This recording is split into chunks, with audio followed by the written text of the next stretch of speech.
Here we have a 40-year-old female with a terminal fractured upper left first premolar. You can see this deficiency coming around the apical area. There was a deficiency on the buccal aspect. So what we carried out here was a extraction of the implant, a small vista incision to get up into this zone, because the buccal bone up around the crest was relatively good, but she had a window of infection through here that perforated the buccal plate. So we've taken the tooth out, cleaned that deficiency out, visualised it through a vista incision, and then grafted that. I don't have the intra-operative photographs, but I have a removal of sutures photo there that you can see where we made the vista incision. The site's healing really nicely, it's nice and full.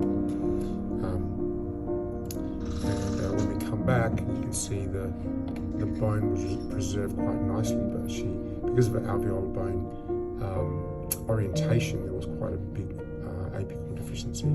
So when we've decided which implant system we're using, because of the ability of the Southern implant system to facilitate angulation of the implant into the bone, but give us a screw hole access, I've utilised the DCC 12D coaxial implant.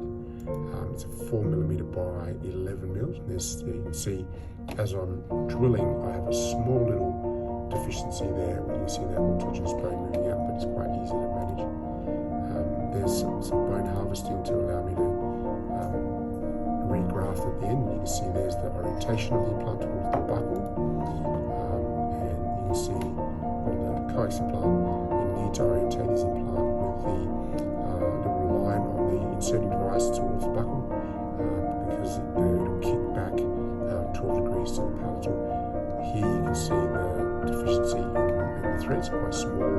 If I use a conventional implant, half this implant will be sitting out of the bone. And you can see the rotation of the inserting devices towards the buccal, but over here, my screw hole channel will be positioned. Take that out, you can see what I've done. I've buried the implant a little bit because we actually had really good vertical bone, but I wanted to sort of take up the contour or the osseous contour adjacent teeth as well and ensure the emergence profile was correct. If you place the implant at the bone level with this level of bone, you'd end up with a very short restorative margin and short emergence profile, so make it difficult to get a good aesthetic outcome and also end up with a very short squat tooth.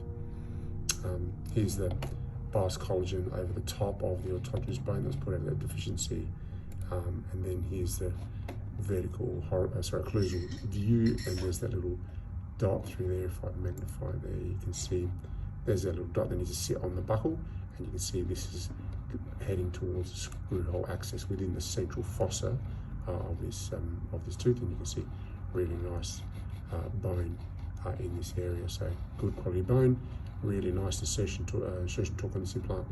We'll come back and cover it in about 4 months' time, and then restore it and keep you posted.